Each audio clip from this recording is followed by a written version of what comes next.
So Jim, you've had extensive experience with due process hearings as a hearings officer, as a trainer, as a consultant.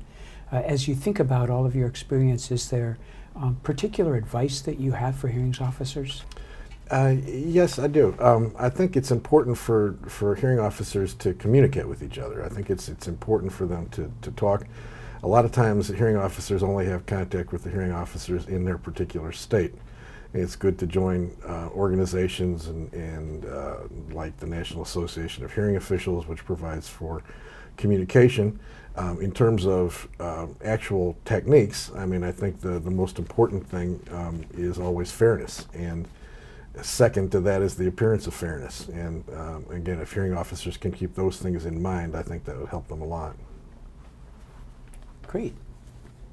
One of the questions that comes up from time to time with CADRE has to do with the evaluation of hearing officers and questions about really what's appropriate in terms of evaluating officers, their decisions, where do you draw the line?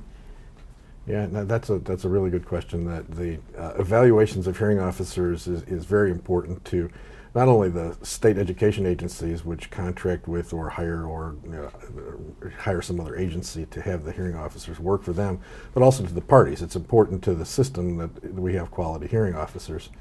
I think it's also important that those evaluations be done fairly. That's one of the key things, and not done, for example, to punish the independence of hearing officers if they favor one party or another, but rather to make sure that they are following the law and providing procedures that are fair to all the parties. So say a bit more about how states might pursue that evaluation. Okay, I think probably the best way is to contract with or hire a former hearing officer, somebody with a lot of experience, to actually do the evaluation process. I think it helps to have sat in the seat in order to evaluate a hearing officer, so I think that's one important way.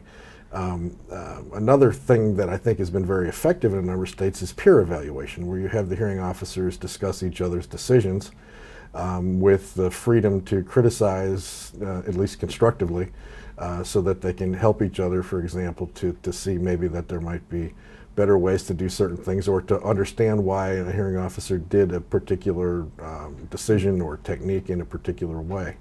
That the peer evaluation seems to be growing in a number of states.